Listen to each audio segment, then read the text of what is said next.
All right, let's be real. Sometimes your brain just feels like a messy sandwich. There's too much going on, stuff slipping out the sides, and no napkins in sight. That's where therapy comes in. And we're not just talking about screaming into the void or trauma dumping on your sandwich artist. We're talking actual therapy with someone who knows what they're doing. And lucky for you, BetterHelp, our paid partner for this episode, makes it easy to get started. No waiting rooms, no weird therapy office smells, just a quick questionnaire and boom. You're matched with a credentialed therapist in a couple days. And if it's not a vibe, switch it up faster than you can switch up your sandwich sauce. So if your brain feels like a chaotic group chat, do yourself a favor, go to betterhelp.com/thinkfresh or hit the link in the description for 10% off your first month. Your future self will thank you. Ladies and gentlemen, or should I say gentlemen and gentlemen, breadheads and breadheads, and of course our condiment crusaders, whoever you may be. Welcome back to Think Fresh, the only podcast where we take food way too seriously and also not that seriously at all. I'm your host, Ty, and we're here with my co-host, the gluten guru, the deli philosopher, the guy who's not legally allowed in 3 different subways, my co-host, Eric. How are you doing, Eric? Wow. Round of applause for that intro, Ty. I consider myself a gluten-free gooner, actually, but thank you so much, dude. The gluty goon, yes. Before we jump into today's episode, Eric, I just want to take a moment of silence, a moment of reflection to remind everyone in this world that Subway still exists. And I think that's an important acknowledgement because it's mostly just bread that they're selling. And I think that's wild. It's just bread. It's just the world's largest bakery, if you think about it. And they're hiding that under the guise of the hoagie. Hoagie hiders. Yeah. What's up with that? It's just bread. They're just selling bread. They're selling bread. They're selling produce. They're selling produce, sort of. The produce is free. Don't forget that. So it's what is that called when a bunch of bums line up for free food? What's that called? It's not a soup kitchen. It's a Goodwill, a free meal of sorts. Yes, ain't no such thing as a free meal, as our forefathers would say. They're paying with their data. They don't even know it. Yeah, they're giving up their personal information, whatever they have privacy. left of it. But Ty, we're actually paying for it with our tax dollars. Nah, someone pays somewhere down the line. That's right, and it's definitely not the 1%. It's us. It's crazy how the kind of I guess bottom of the pyramid in other countries, they make our life amazing so that we can pay to make through taxes the bottom of the pyramid in our country to lift them up, Right. It's important to remember, even though we feel like we're bottom feeders here in North America, at the end of the day, we're still the top 1% of the world. That's an amazing privilege that I reflect on every day. I think Eric always tells me, he says, my worst day is always my great grandpa's best day. And I love that perspective. You told me that first, and then I kind of co-opted it, and I've been telling it back to you, and then now you're saying it's my thing. So I'm giving it to you. It's a brilliant thought that just completely grounds one. You donate so many ideas to me, and I thank you for that. I also want to remind you, Ty, that there's 27 billion people in India. Yeah, that's insane. Isn't that insane? That is insane. All 40 billion of them smell the same, too. Wow. I don't know what the apothecary industry is like in India, but we are so privileged to have so many different just takes on vetiver here, everyone is doing some sort of freaky Santel twist. We have just the world is our nostril, really, when it comes to the scent opportunities in North America. Yeah, no, that's a great indicator of cultural prosperity. It's how many scents can you choose from, if any, to brighten up a room, Do you think, Eric, of course you should always smell good, but when you go into a restaurant, is it important to be scent neutral as an entity in the restaurant? You obviously don't want to smell scent detracting, but you don't want to accidentally add aroma to the restaurant as well. Do you? Probably not. It's a very delicate balance, Ty, because when you walk into a restaurant and you're looking at all the girls give me a hug, give me a hug. You gotta smell good for the hug, right? But you don't want to be sniffing the Santa Maria Novella from across the table, because that could ruin a meal. That could ruin the spaghetti. Yeah, I think that's the idea, right? You want to practice scent discretion. Yeah, dude, it's a fine balance. That's why they never have scented candles on the top of the Cactus Club two top. You know what I mean? Mm-hmm. It's always a nice little tea light, and then something oil burning. Exactly, yeah, something that'll last long. And I try to practice the same thing at home. You know what I mean? Little tea light candle on the dinner table, and then that's when we dip into the Loewe after dessert rolls around. Right. I like the Loewe's tomato program as like in lieu of an appetizer. You know, just like the tomato candle, just smelling like a garden. Exactly, nothing like heirlooms and basil. Yeah. I want to turn that big ass zucchini I gave you into a candle. That'd be sick. That'd be awesome, dude. Hollow that thing out, fill it with wax. Yeah, dude. I actually really like that idea. Have you done anything with that zucchini I gave you last episode? Yeah, previous episode Eric gave me the world's like first place at the fall fair zucchini. This thing was huge. I don't know what to do with it. It's still sitting on my counter. I'm gonna let it sit another day, and then I gotta slice that bad boy open and figure out how I'm gonna consume it. I want to use every part of the animal, of course, from tip to tail. But I've been just like dining out a lot this week. Too many social obligations are keeping me away from my home and away from my knife set and away from my gargantuan zucchini. It's weird because that thing's got a gravitational pull, actually. And it's impressive that you're able to stay away from it. Yeah, dude. If I get too close to it, I go into orbit. So you got to be conscious with the smell that you bring into a restaurant. But what about the apparel, Eric? We don't really ever talk about this, but do you think restaurants should have and enforce a dress code? Restaurants, should they enforce dress code?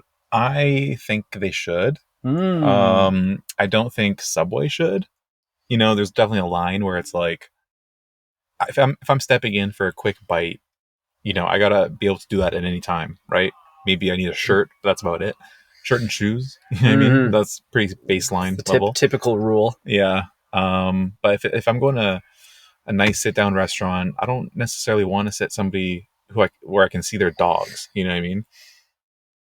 What do you by dogs? You mean the toesies, the wigglers, all 10 inches? Yeah, exactly. Yeah, okay, I get what you mean. The footlongs, if they're raw, that could be a little bit unappetizing. Totally. That's why I stay away from patios with glass tables, Ty. I don't want to look down and see anyone's that's feet. So messed up. Yeah, you're right. All glass tables actually are kind of weird at restaurants. Yeah, to be able to look through that and see like the people you're dining with is crotch is kind of crazy. My mate's moose knuckle, his hairy legs, and like the Havaianas, poking through the big toe. It is a bit whack to be just trying to like look at this like beautifully plated beet salad, and then right next to the just like if you change your depth perception, you can also see the bulge of your friend. Yeah, all I gotta do is refocus. Yeah. When I reach down and try to grab a chicken nugget and I miss the plate, I'm like, wait a second, bonk. Bash my hand on the wrong table. Nugget, bro. Yeah. So you're pro dress code then in that regard. But, yeah, exactly. Okay, here's my take on it, because I do have one. Okay, I agree. Fuck. I think that's all, folks. Let's go pay some bills. Okay. All restaurants should have a dress code, even Subway. I think every restaurant should have a recommend. It doesn't have to be strictly enforced, but they should offer a recommendation of what to wear there. Okay. So oftentimes, like if you go to like, I don't know, a restaurant downtown LA, like go to like Catch or something, they're going to tell you no open-toed shoes, dress business smart. Beyond that, like do whatever you want. And that's like an appropriate amount of guidance, but it doesn't always have to be like that. Like if you're going to like a cool, like fun Cuban restaurant, maybe the dress code is like, you got to have a pop of color to come in here. There's no such thing as a fun Cuban restaurant, Ty. I'm sorry to inform you. Because they don't have any seasoning. There's no food in Cuba that's worth eating. You're right. Maybe if it's a Mexican restaurant, then it's a pop of color. Maybe if it's maybe if you go to like Annalena, you have to have at least one designer streetwear piece on in order to get in there. You're not getting in there unless like Virgil Abloh's quotations are on your outfit. Right. You need some kind of zip tie attached to your exactly to your person. Yeah. Oh fuck. So I think what should be happening I think we need reform in the dress code domain for restaurants. We need people to come to the table and say, hey, we are trying to cultivate a vibe here, and this is the vibe, and this is the apparel that you will wear in order to concentrate that vibe while you're here. Does that make sense? No, keep going. Oh, I will keep going then. So the dress code is always formal to informal. That's only one spectrum. There's other ways it can go. Okay. And there's all sorts of like nuance to like the atmosphere of a restaurant or a dining experience. Mm-hmm. And I think you just gotta like, I think the restaurants need to step up and they need to tell people how to not just like what they think the specials are and what the features and what to order, but like how to present yourself while you're there. Because they're picking the music, Mm-hmm. they're picking the decor, they're picking the mise en place, you know? Yeah, the ambiance. You're totally right about this, but how can one influence the vibe of a space through simply their clothing choice? Like, obviously, if a frontline policeman is in there, that changes the vibe a little bit. I can't talk about my personal side business. Yeah, you're right. There. Right. J2. You know what I mean? I gotta be careful with the illegal things that we talk about. I'm also shouldn't make any sudden movements, or else I could get a knee on my neck. Right. Yeah. Yeah, you got to be careful with your words and your order and Mm-hmm. your. But aside from that, Ty, like any other way to affect the vibe, like I don't really get it, Ty. Where you trying to go with this? I just want to be able to like dress up a little more when I go out for food. Like I feel like I wear the same outfit to every restaurant because it doesn't matter, and maybe it should. I think you have the power to do this already. You don't need to wait for Subway to tell you to overdress. You can just overdress yourself. And the reality is you're never really overdressed, are you? Well, my sandwich is overdressed. There's like 5 sauces on that thing. Dressing aside. Saucy things. Mm-hmm. Dressing aside, how are we pulling up to the next Subway function? Are you going bib on from when you walk in or what? Yes, I'm a bib gore man. Eric, talk to me about this. What is the ideal dress code? Like, if you had to enforce a dress code there, what would it be? Do you want to like play into the like laissez-faire Amalfi Coast, pseudo Italian vibe that they're doing, like the Dolce Vita type of thing?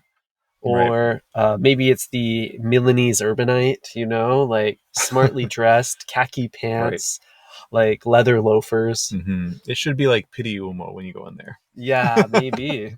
Just a bunch of dudes with like sweater vests, loafers, very smartly tailored trousers. Things like that. 100%. It's like everyday cashmere type vibes.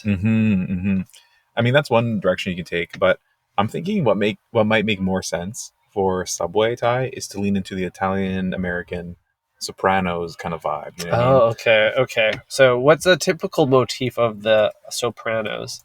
Gold chains. Ooh. Okay. Cigar in hand. Yeah. I'm talking like polo shirt, all the way unbuttoned, chest hair kind of popping out. Got to be a little fatter. Yeah. Huge gut. Yeah, you got to dress a little fatter. Yeah. Maybe some loafers, no socks.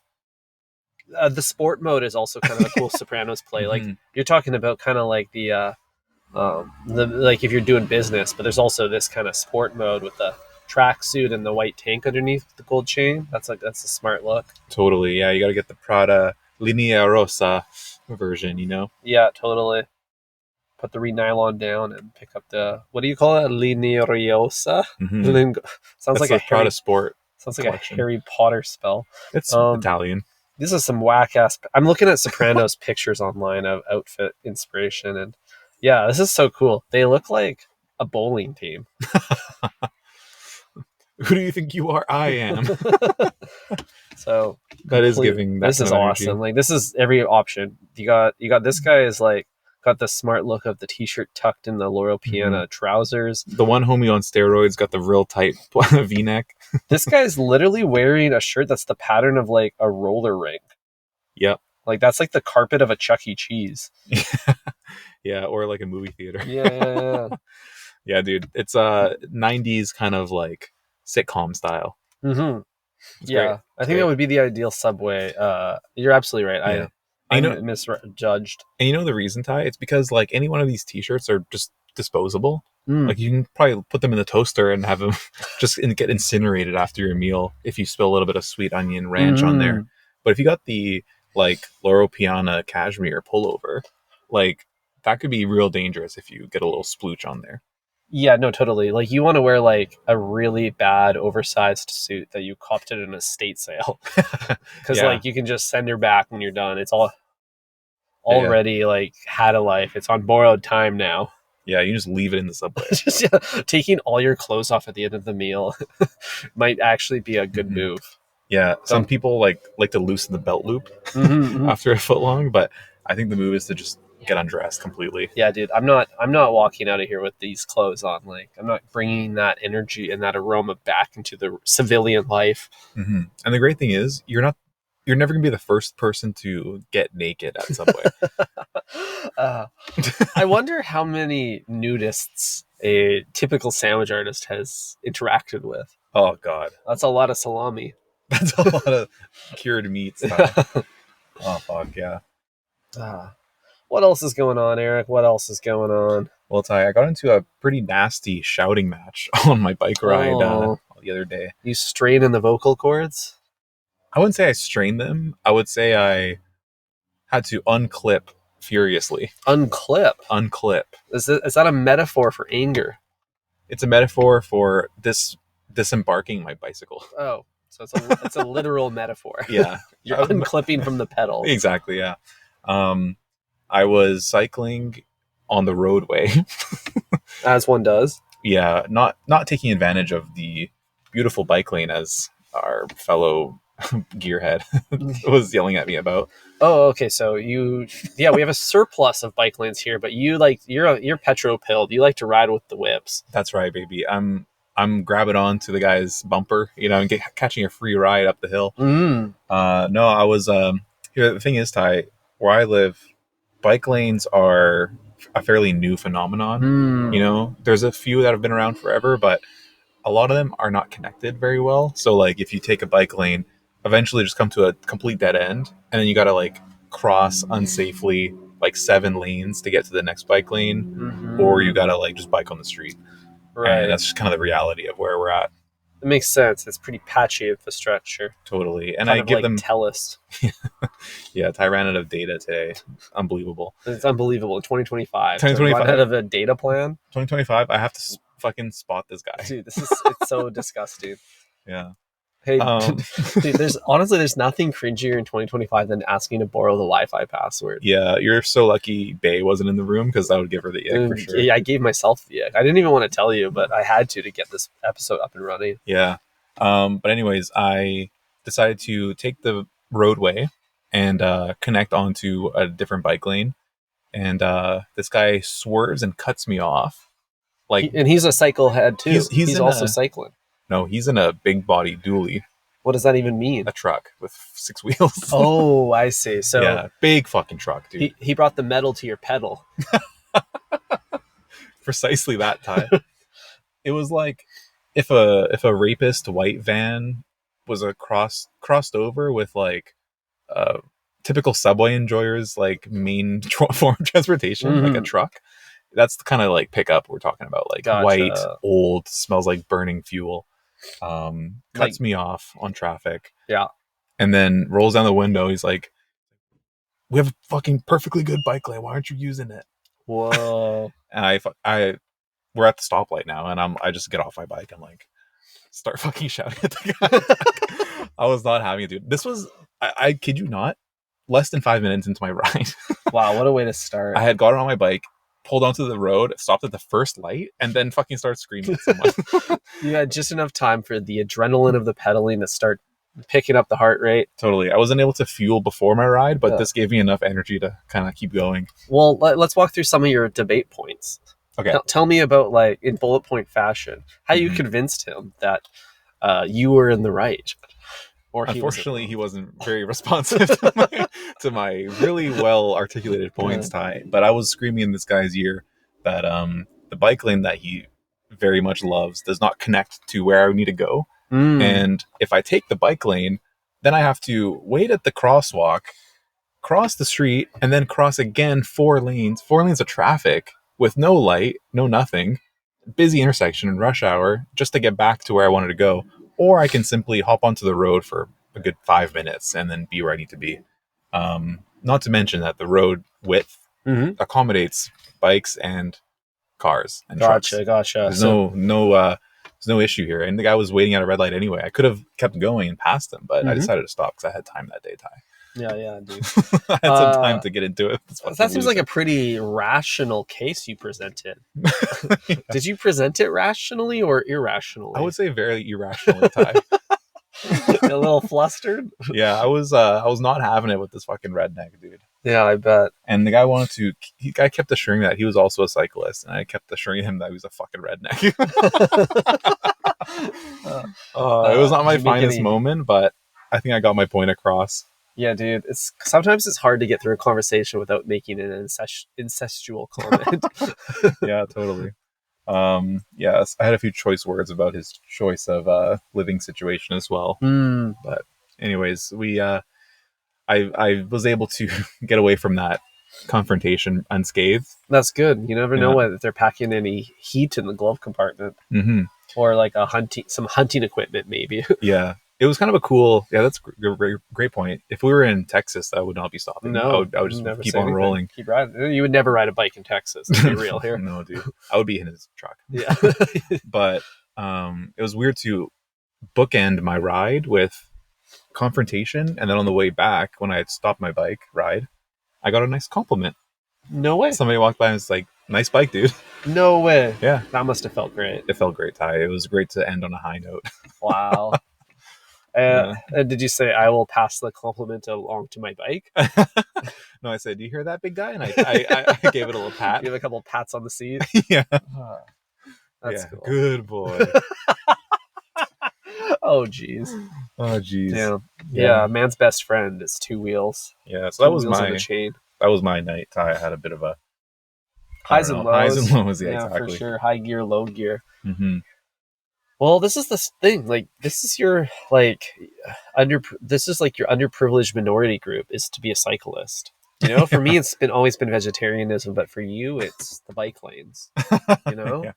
Yeah, easy to hate. I think is a commonality. Hard to advocate for, but you're out there doing the work of the community, you know? Yeah. Like getting in the saddle, you're defending your position. Totally.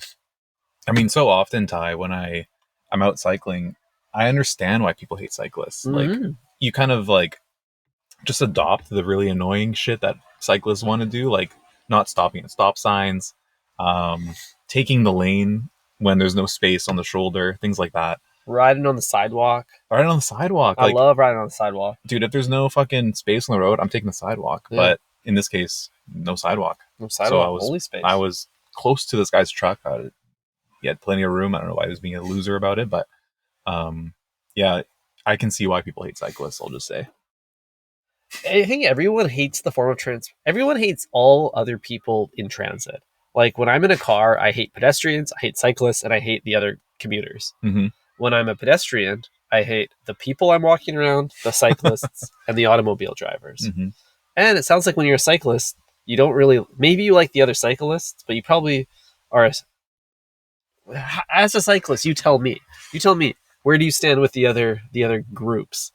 It's a band of brothers out there, Ty. Oh. Yeah. You see another cyclist, you give him a high five. Oh, you dude, yeah. I've been practicing my aura when I wave to other cyclists. You know what I mean? I've been working on different kind of handshakes. So it's like the motorcyclist group where you're waving at every cyclist that drives. Yeah, or truckers or bus drivers. You know what I mean? Oh yeah, we all understand each other.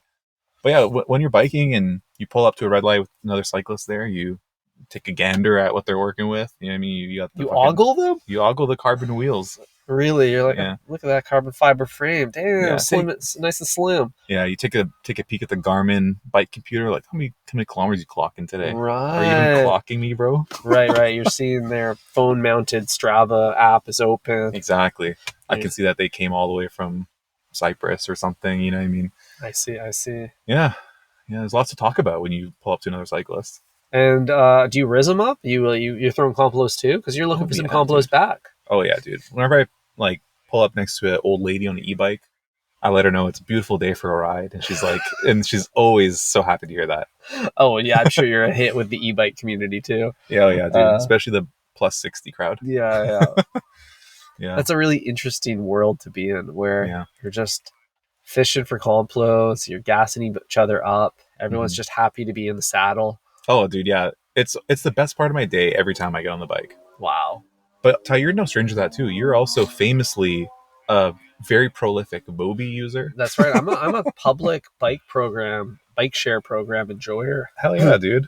And my favorite part about those bikes is I think they're like a little bit like ostracized in the cycling community, because when you see them I can tell when I'm sitting on a city bike share program bike at a stoplight and there's other like real in quotation cyclists next to me.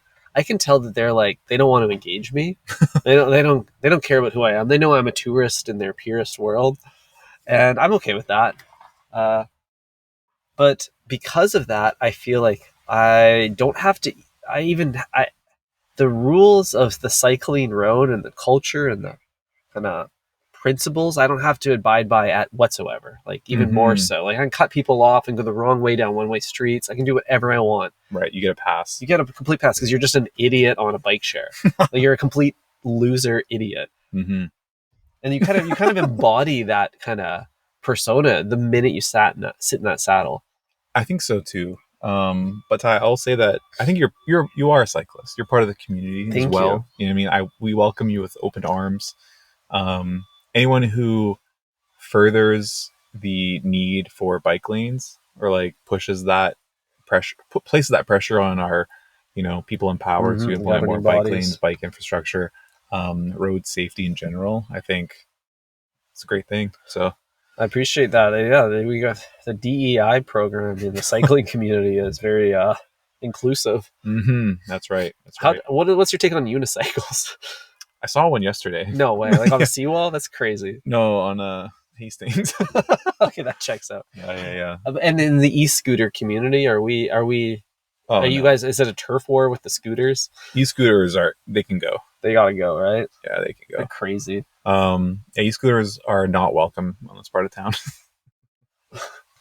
I feel like every time I walk down the sidewalk, I'm going to get clipped by an e-scooter. They're going to run over my toes, I feel like every person on an e-scooter, I assume, is a purse snatcher as well. Yeah. Like it's such a good purse snatching apparatus. Mm-hmm. Mm-hmm.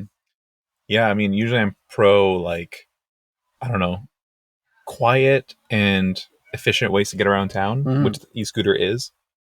But I don't know, man. Something about like just pushing a button and reaching 30 kilometers an hour instantly in a bike lane where I gotta pedal. I'm slow off the line. You know what I mean? Yeah. It's kind of a hazard, to be honest. It is a hazard, and it's too much power. Mm-hmm. It's great when I'm ordering off Uber Eats though, and it shows up in 7 minutes. That's the only kind of benefit. This is the thing. I think we need the e-scooter companies to start gatekeeping who is allowed to own them or not. Like I think you should, if you're going to own an e-scooter, it's for business, strictly for business, no pleasure.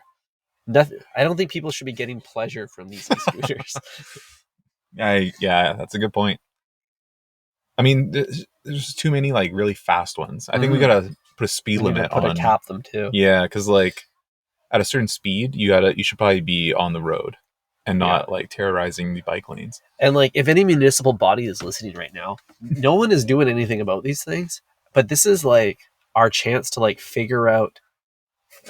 Like there's literally two guys on an e-scooter going like 25. Oh, here comes another two, just ripping down the sidewalk. No helmies. Mm-hmm. How do they even fit there? That guy's groping that other guy's chest just to hang on. It's dangling. Yeah, dude. I don't remember the last time I've like fallen off my bike. Knock on wood, but I have fallen off an e-scooter. Yeah, you just like lick the curb on it and you're going down. You're flying off that thing. Yeah, I fucking smoked some chick on a bike on my Lime scooter when I was in Paris. Nice. Yeah, and that was pretty bad. Dude. We were riding two on a scooter. Because it's so tempting. You can never fit two on a bike. Yeah. But yeah, this is like a prototype for governing bodies to figure out the regulation here before like personal aviation takes off. Because we're probably like 2 years out from everyone's e-scooter getting upgraded to like an e-helicopter or like an e like a one person carrying capacity drone. Mm-hmm. You know? Yeah, I mean, I think we're well on our way to like having e-helicopters, Mhm. personal size ones to just kind of take you from. I guess those are drones. Yeah, the personal pan plane basically. And Personal pan. if like no one in government is figuring out how to regulate these stupid scooters, like we're all going to be crashing into each other like at cruising altitude. Oh shit, dude. Yeah. Yeah, right when Like the a in-flight tomahawk. meal is starting, you get fucking T-boned. Yeah, dude. Oh You're fuck, trying to eat a tomahawk when you get hit by a tomahawk missile. dude. Speaking of getting T-boned in the sky, this Air India flight.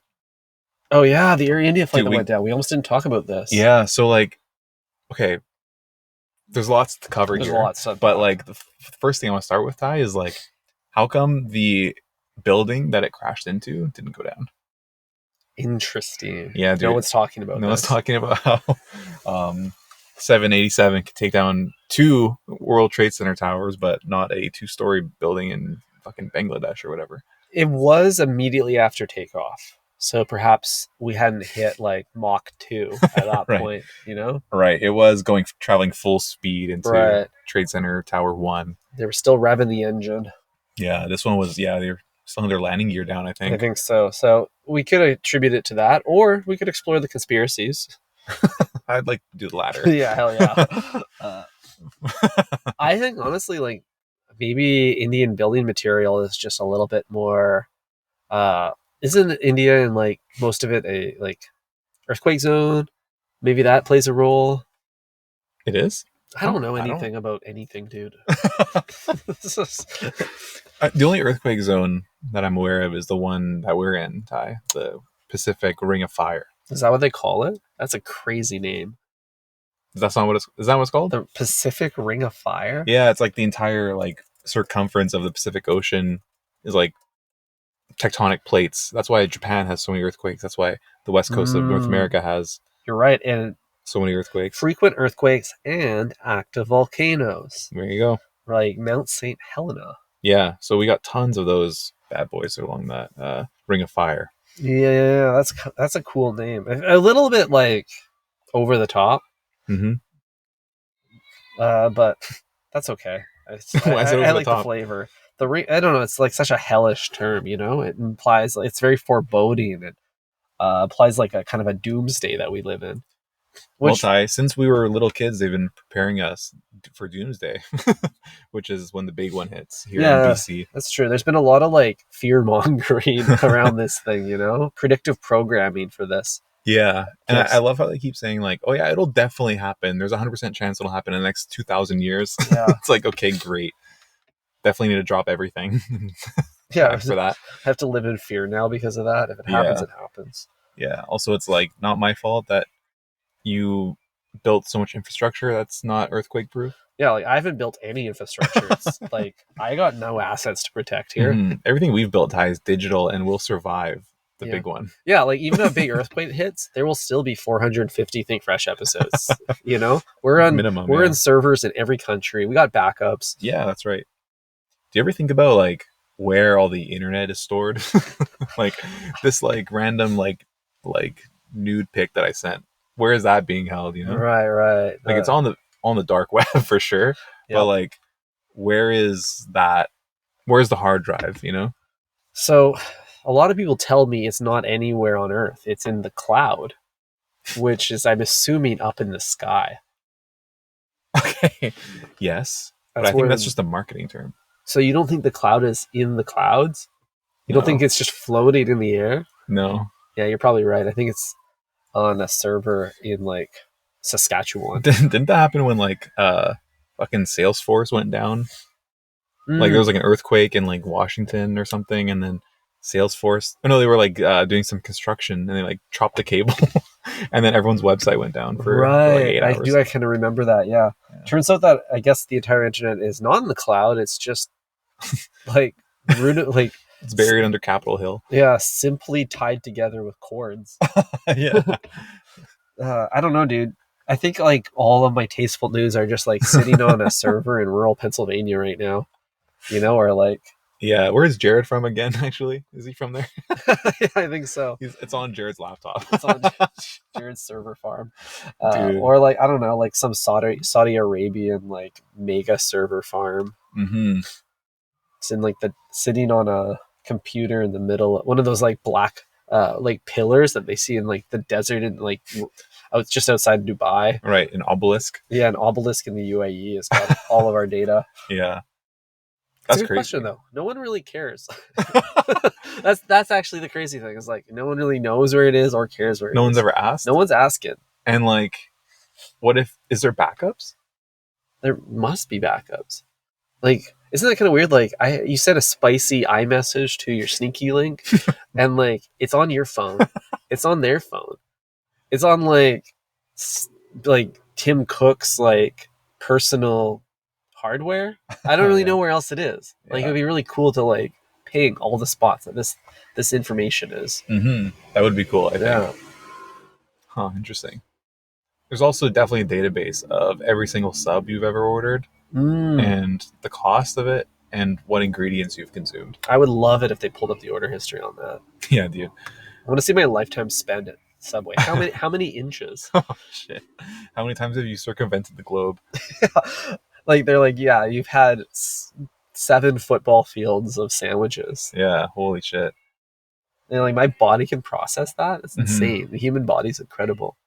I always get excited at ASOP when they ask me like my number Mm-hmm. because I just know that the order history is going to be popping when they pull that up. And Right. that's when they show the most respect, Yeah, put some respect on my username. Yeah, exactly.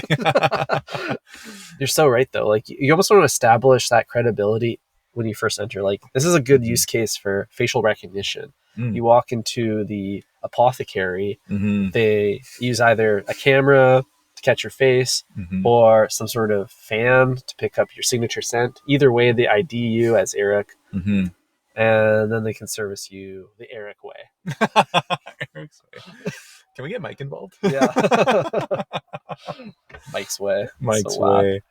Dude, you've seen all those fucking The ordering Jersey Mike's. Jersey, Mike's way? Jersey Michael, yeah. I don't really understand Mike's way.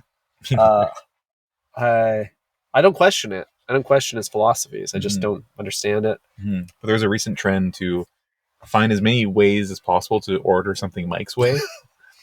So like when you ask your sandwich artist, you go, it's like, oh yeah, that'll be everything. But could you let Mike have his way with my sub? I give consent to Michael.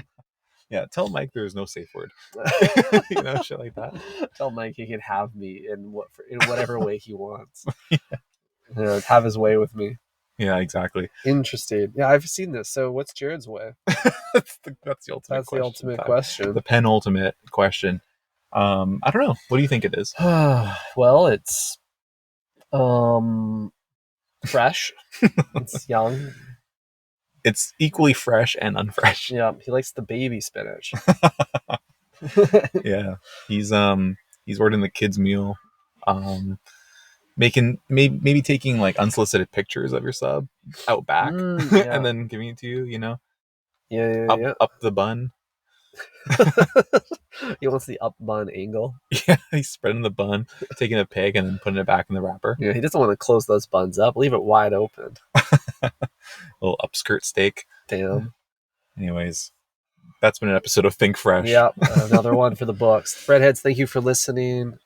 See you next time. Bye bye. Ciao.